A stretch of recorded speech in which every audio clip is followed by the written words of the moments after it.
Hello प्यारे बच्चों, देखिए आज 12th क्लास की फिजिक्स और लेक्चर नंबर 20 तो 20वां लेक्चर है आज। और आज हम पढ़ने जा रहे हैं धारामापी को अमीटर में बदलना। पिछले लेक्चर में बच्चों मैंने संट बताया था, तो उसी संट का प्रयोग करके धारामापी को हम अमीटर में बदल देते हैं। तो ये धारामापी है जैसा आप पढ़ चुके हैं, और इन संबंधक पेचों से समांतर क्रम में एक संट लगा दिया है जिससे ये धारामापी बदल गया अब अमीटर में। और अब जो इसका स्केल होगा बच्चों, वो बीच में जीरो नहीं होगा, इसका स्केल भी बदल दिया जाएगा।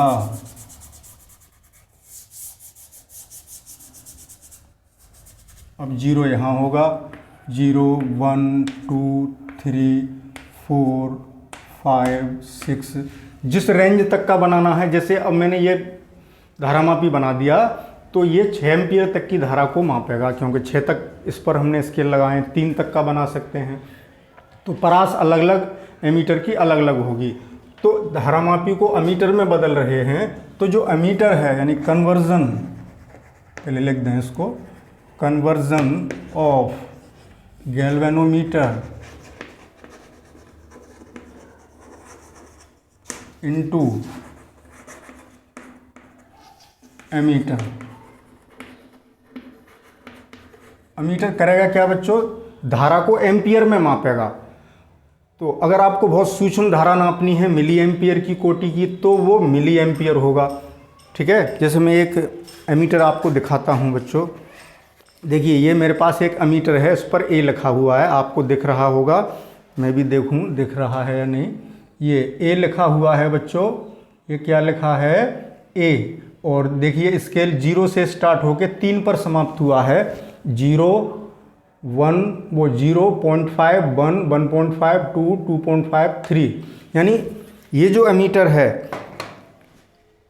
और इसमें बच्चों जो ए लिखा हुआ है एमीटर पर, ए और इसके नीचे लाइन बनी है, यानी ये डीसी करंट का एमीटर है। डीसी करंट को मापेगा किसमें, एम्पियर में। मिली एमीटर होता तो वहाँ एम ए लिखा होगा, मिली एमीटर।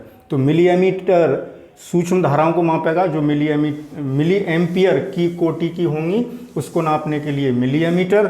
और एम्पियर की कोटि की धारा एमीटर से मापेंगे, धारामापी को बदल करके अमीटर में।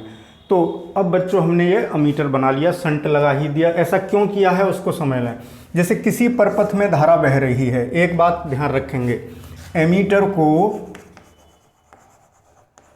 जो हमारा अमीटर होगा, हमेशा परपथ के श्रेणी क्रम में जोड़ेंगे, श्रेणी क्रम में, ये बात ध्यान रखनी है। समांतर क्रम में मत जोड़ देना। समांतर क्रम में जोड़ दिया आपने तो उसमें बहुत ज़्यादा धारा प्रवाहित हो जाएगी और कॉइल जल सकती है और पॉइंटर भी टूट सकता है। इस बात का विशेष ध्यान रखेंगे कि अमीटर हमेशा किस में जोड़ा जाता है, परपथ के श्रेणी क्रम में। जिस ब्रांच में आपको, जिस शाखा में आपको धारा मापनी है, वहाँ पर सीरीज में जोड़ देंगे। ठीक है, अब मैं इधर समझाता हूँ। यहाँ तो मैंने ये लिख दिया है इसलिए। और संट कैसा लगाएंगे, संट लगाएंगे, और संट क्या होता है, निम्न प्रतिरोध, लो रेसिस्टेंस। अब किस रेंज का बनाना है, उसकी परास कितनी रखनी है, कि उसको 10 एम्पियर तक का बनाना है या 20 एम्पियर तक की करंट मापनी है। अभी मैंने दिखाया था उसकी परास थी 0 से लेकर 3 एम्पियर तक की। अभी जो मैंने एमीटर आपको दिखाया था वो केवल 3 एमीटर तक की करंट को ही मापेगा। इससे ज़्यादा करंट उसमें प्रवाहित करोगे तो पॉइंटर आगे बढ़ेगा ही नहीं, क्योंकि रुक जाएगा, वहाँ स्टॉप पेन लगी होगी, तो ये नहीं माप पाएगा, क्योंकि पैमाना 3 एम्पियर तक का ही इस पर अंशांकित किया गया है। ठीक है बच्चों, तो अब इसको, ये तो रहा जो उसकी वास्तविक स्थिति थी वो बना दी। अब मैं बच्चों यहाँ समझाता हूँ। जैसे इस ब्रांच में हमें, इस वायर में हमें धारा मापनी है, ठीक है, और ये लगा है धारामापी, जिसके समांतर क्रम में क्या लगा हुआ है, संट। इस धारामापी का प्रतिरोध G। तो अब ये जो डिवाइस बनी, ये देखो, ये तो केवल गैल्वेनोमीटर है और साथ में लगा दिया संट। तो ये मिला करके ये जो पूरी स्ट्रक्चर बनी, दिस, ये क्या हो गई, एमीटर हो गई, अमीटर बन गया बच्चों ये शंट सहित गैल्वेनोमीटर, यानी यही तो सेटअप है। ये यहाँ दिख रहा है, वो मैंने यहाँ बना दिया है।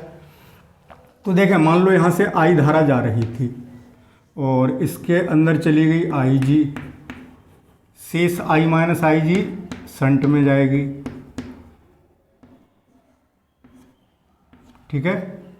शंट को नीचे लिख देता हूँ, आई माइनस आई जी धारा इसमें से निकल गई। तो अभी बताया था यहाँ का पोटेंशियल डिफरेंस और यहाँ का पोटेंशियल डिफरेंस बराबर होंगे।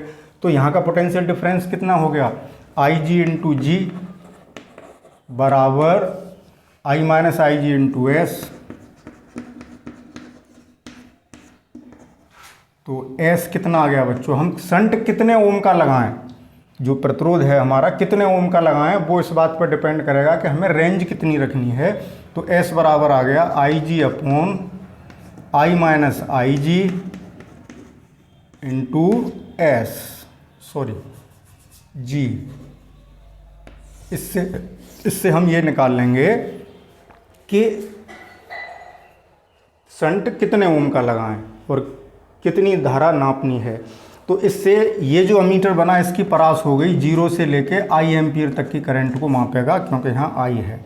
और आई जी वो धारा है जो इसमें पूर्ण विक्षेप देती है, यानी पूरा विक्षेप आ जाए, ये नहीं कि इतनी कम धारा है कि वो विक्षेप ही नहीं दे पा रही है। तो विक्षेप पूरा आ जाए, वो करंट हो गई आई जी, गैल्वेनोमीटर में जाने वाली धारा। तो इसको उदाहरण से समझते हैं कि कितना शंट लगाएंगे। जैसे हमें बनाना है 0 से लेके 20 एम्पियर तक करंट को नापना है, और मान लीजिए गैल्वेनोमीटर में 1 एम्पियर की धारा जाने पर वो पूरा विक्षेप देता है, तो ये आई जी हो गई और ये आई हो गई। फिर अपनी 20 एम्पियर तक को मापना है हमें, तो यहाँ पर वैल्यू पुट कीजिए। तो एस बराबर आई के स्थान पर, आई जी के स्थान पर 1 और नीचे आई माइनस आई जी। आई कितनी है 20 एम्पियर और आई जी कितना है 1 एम्पियर, तो 19 रह गया इंटू जी। तो जितना भी गैल्वेनोमीटर का प्रतिरोध हो उसका 19वां भाग का शंट लगाएंगे। जैसे मान लो 190 ओम है जी का मान, तो 190 बटे 19 10 ओम, तो 10 ओम के तार का शंट लगा देंगे। 10 ओम का प्रतिरोध समांतर क्रम में जोड़ देंगे, तो वो कितनी धारा तक को माप पाएगा, 0 से लेके 20 एम्पियर तक की। तो शंट लगाने से एमीटर का प्रतिरोध कम हो जाता है। अब बच्चों ऐसा क्यों किया था, शंट क्यों लगाया था? अगर हम शंट नहीं लगाते, गैल्वेनोमीटर लगा रहने देते, तो होता क्या कि इस गैल्वेनोमीटर का प्रतिरोध उच्च रहता और श्रेणी क्रम में जोड़ते ही पूरे परपथ का प्रतिरोध बढ़ जाता। तो परपथ में जो धारा बह रही थी उससे कम मापता, क्योंकि जब प्रतिरोध बढ़ गया तो सर्किट में करंट कम हो जाएगा, क्योंकि आई इक्वल्स टू क्या होता है V अपॉन R। बात समझ रहे हैं? समझ गए होंगे बात को कि जैसे मान लो ये कोई वायर था, इसमें करंट बह रही थी 20 एम्पियर। वो कब थी, जब इसका प्रतिरोध था मान लो 10 ओम था, उस समय बह रही थी 10 ओम। वो इसका प्रतिरोध 10 ओम था और करंट बह रही थी मान लो 5 एम्पियर। और अब जैसे ही गैल्वेनोमीटर लगाओगे, अब मान लो इसका प्रतिरोध है 100 ओम, तो पूरे परपथ का प्रतिरोध 110 हो गया ना बच्चों। प्रतिरोध बढ़ गया, 10 के स्थान पर 110 हो गया। तो अब I equals to V upon R से वोल्टेज तो उतना ही रहा जितना पहले था। मान लो 220 वोल्ट था, तो अब करंट कम हो जाएगी। 220 वोल्टेज पर 5 एम्पियर की धारा बह रही थी मान लो उस समय, या वोल्टेज तो इससे पता ही चल जाएगा। 5 एम्पियर की धारा 10 ओम में बह रही है, तो ये R है और ये क्या है बच्चों I। तो 50 ही तो हुआ, वोल्टेज कितना हो गया यहाँ 50। तो अब यहाँ रखोगे 50 बटे करोगे R 110, तो बहुत कम होगी करंट, तो करंट को कम मापेगा। कुल मिला के कहने का अर्थ ये है कि जैसे ही आप गैल्वेनोमीटर को परपथ में श्रेणी क्रम में जोड़ेंगे, तो प्रतिरोध बढ़ जाने से जो करंट बह रही थी उससे कम करंट शो करेगा, तो सही माप नहीं आ पाएगी। इसके लिए हमने समांतर क्रम में लो रेसिस्टेंस लगा करके इस परपथ का प्रतिरोध कम कर दिया। समांतर क्रम में जब कम प्रतिरोध लगाओगे तो कम हो जाएगा, दोनों से ही कम होगा, इससे भी कम आएगा और इसके प्रतिरोध से भी। जैसे फॉर एग्जांपल गैल्वेनोमीटर का प्रतिरोध 100 ओम था सपोज, और आपने इसके साथ 10 ओम का प्रतिरोध और लगा दिया समांतर क्रम में, तो नया जो R बना वो 1/100/1/10 होगा। तो कितना आएगा 0.01 प्लस 0.1, तो कितना रह गया प्रतिरोध 0.11।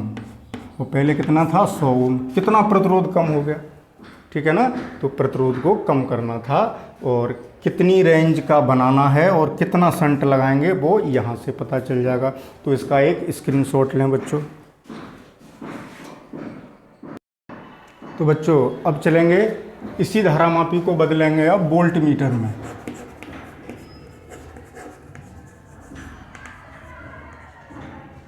वोल्ट मीटर में बदलना, conversion of galvanometer into volt meter. तो बच्चों देखें इसके लिए क्या करेंगे। तो देखें वोल्ट मीटर दो बिंदुओं के बीच के विभवांतर को मापता है। जैसे ये वायर है, इसमें करंट फ्लो हो रहा है और यहाँ दो बिंदुओं के बीच हमें विभवांतर नापना है ए और बी के बीच। तो वोल्ट मीटर को समांतर क्रम में जोड़ देते हैं, ठीक है।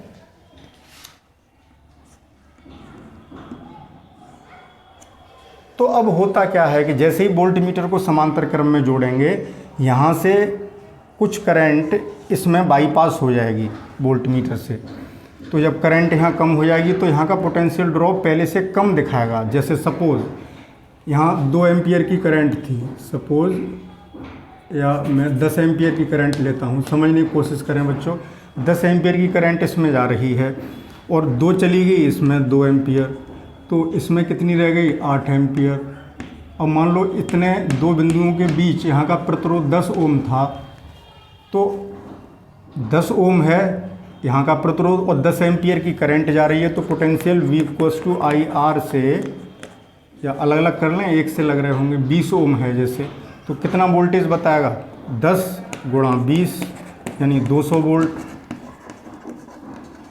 इतना ही तो बताएगा। लेकिन अब क्या होगा कि 2 एम्पियर इधर चली गई। ये कब था जब 10 एम्पियर इसमें जाती। अब करंट इधर भी तो आ गई, अब रह गई 8। तो अब वोल्ट मीटर जोड़ते ही यहाँ का पोटेंशियल डिफरेंस ड्रॉप हो जाएगा पहले की तुलना में। IR करिए, I हो गई अब 8 और R तो प्रतिरोध तार का वही रहेगा 20, तो 160, यानी पोटेंशियल डिफरेंस है आपका 200 का और ये पड़ेगा 160, क्योंकि इसने खुद भी कुछ करंट ली है। तो सही रीडिंग कब मिलेगी कि इसमें देखो भाई करंट तो चाहिए ही, करंट इसमें नहीं आएगी तो विक्षेप कहाँ से आएगा, बलाघूर्ण कैसे उत्पन्न होगा। तो कोशिश ये की जाए कि इसमें कम से कम करंट जाए जिससे कि पर्याप्त विक्षेप मिल जाए केवल। तो हमें क्या करना होगा, इसका प्रतिरोध बढ़ाना होगा। जब प्रतिरोध बढ़ जाएगा तो यहाँ आने वाली करंट कम से कम जाएगी। अब जैसे 2 की बजाय यहाँ 0.1 एम्पियर जाती बच्चों, तो यहाँ कितनी रह जाती 9.9। अब वोल्टेज कितना दिखाता 9.9 × 20 ओम, तो 2 ने 18, 2 ने 18 और 1 19, 198 वोल्ट दिखाता। और वैसे 160 और जब था 200, तो 200 198 के काफ़ी करीब आ गए। यानी जितनी कम से कम करंट जाएगी इन दो बिंदुओं के बीच जो विभवांतर है वो उतना ही ज़्यादा वास्तविक मान के नज़दीक पहुंच जाएगा, सही सी रीडिंग मिलेगी। तो हमेशा वोल्ट मीटर से जो पोटेंशियल डिफरेंस नापोगे वास्तविक मान से थोड़ा सा कम ही रहेगा।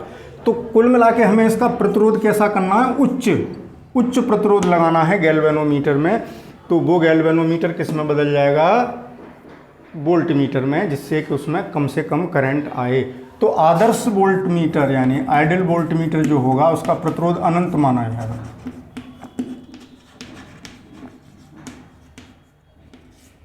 इसका प्रतिरोध कितना होगा, अनंत प्रतिरोध। रेसिस्टेंस की बात हो रही है।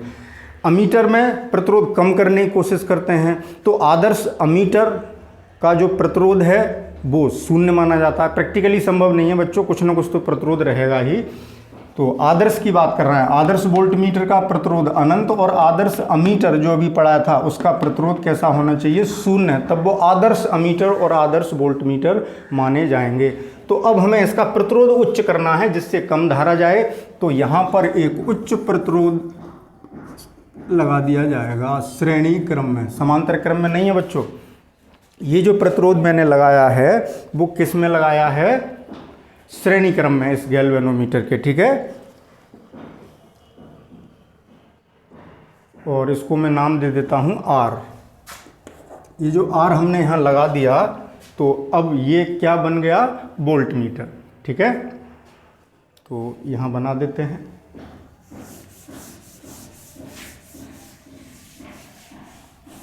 अब इसका सर्किट से समझ लेते हैं इसको।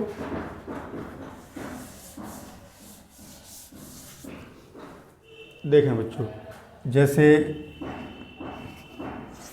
इन दो बिंदुओं के बीच विभवांतर देखना है ए और बी के बीच।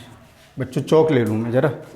ए और बी के बीच विभवांतर देखना है तो इसके समांतर क्रम में हम क्या जोड़ देंगे, वोल्ट मीटर। और वोल्ट मीटर कैसे बनाया था, ये गैल्वेनोमीटर था जिसका प्रतिरोध G और इसके साथ में क्या जोड़ दिया, उच्च प्रतिरोध R। तो ये जो डिवाइस बनी, बिंदु भी आगे ले लेता हूँ बच्चों। तो ये जो बना, ये क्या बन गया, वोल्ट मीटर। अब R कितना लगाना है, कितने ओम का प्रतिरोध लगाना है, वो डिपेंड करेगा कि हमें परास कितनी रखनी है। मान लो हमें परास 0 से लेकर V वोल्ट तक का नापना है।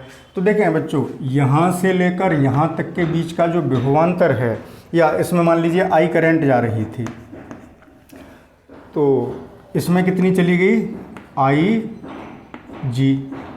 तो इधर कितनी रह गई, I minus IG,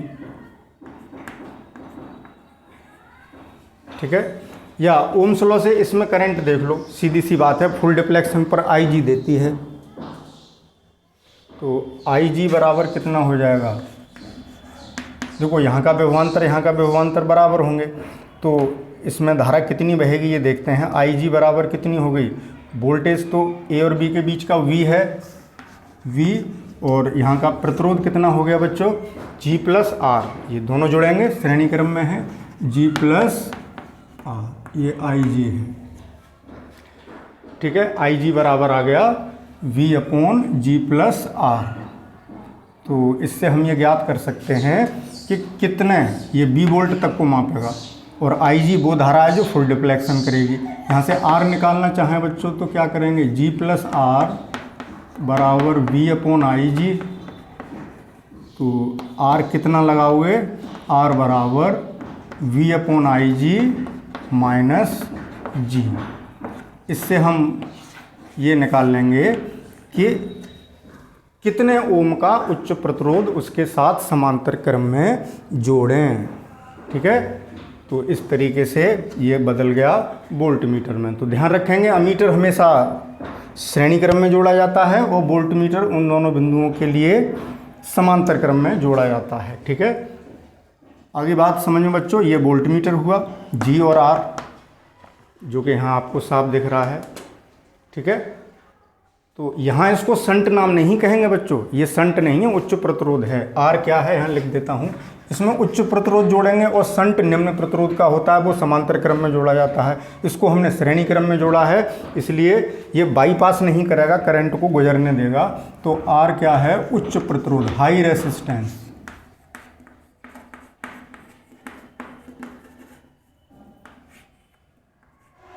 high resistance. तो बच्चों आज आपने सीख लिया कि धारामापी को अमीटर में और वोल्ट मीटर में कैसे बदलते हैं, कैसे उसकी परास डिसाइड करते हैं, कितने ओम का संट लगाएंगे, कितने ओम का प्रतिरोध लगाएंगे, ये सब कैलकुलेट कर सकते हैं। तो 1-2 में न्यूमेरिकल कराऊंगा अगले लेक्चर में, तो बिल्कुल स्थिति क्लियर हो जाएगी। ओके, तब तक के लिए गुड बाय।